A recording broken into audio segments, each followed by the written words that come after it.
คนถามแก้วว่าทำงานเป็นพนักงานทำความสะอาดจริงหรอทำไมชุดทำงานสวยจังเลยทุกคนความจริงแล้วแก้วคือประธานบริษัท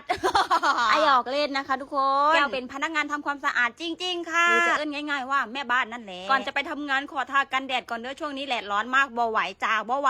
ไปก่อนเลยเฮาสิยืนทากันแดดก่อนค่อยไปคนก็อยากรู้ถึงหน้างานทำอะไรบ้างอะอยากรู้จังเลยจะมาถ่ายคลิปตอนเลิกงานให้ฟังคร่าวๆนะคะเล่าให้ฟังนะคะทุกคนไม่ใช่ทำงานให้ดูเด้อแก้วเป็นพนักงานของบริษัท PCS นะจ๊ะนี่ก็คือบัตรพนักงานของเราไม่กล้าให้ดูหน้าเลยขี้เหร่มากเลยหน้าดำปื้ดคลิปนี้ได้ถ่ายไว้ตอนเลิกงานนะคะทุกคนแก้วชอบมาซื้อของที่นี่ค่ะเพราะว่าชอบหิวตอนกลางคืนหยิบไปมาม่าปากกระป๋องเดินไปเดินมาอ้าวมาเจอเพื่อนเธอก็มาซื้อของกินเหมือนกันหรอนางบอกว่าใช่ฉันก็ไม่มีของกินเหมือนกันเกฉันก็ไม่รู้จะกินอะไรคงซื้อมาม่าเหมือนแกนั่นแหละว่าแต่ฉันจะเล่นเสียงทำไมก่อนกันเลิกงานแล้วนะคะทุกคนแต่พากันลืมกระเป๋าค่ะกลับขึ้นไปเอาไม่ขึ้นคนเดียวนะคะชวนกันขึ้นด้วยทำไมไม่ขึ้นคนเดียวล่ะไม่เอากลัวผีมีสักที่ไหนล่ะพูดไปเรื่อยเป็นพนักงานทำความสะอาดนะคะทุกคนเฮ็ดมาจอกมาแจกมาจุกมาจิกนี่ล่ะทุกอย่างที่มันสกปรกนะคะเข้าใจไหมพนักงานทำความสะอาดนะพ่อสิมองออกบอแค่นี้ก็น่าจะเข้าใจมั้ง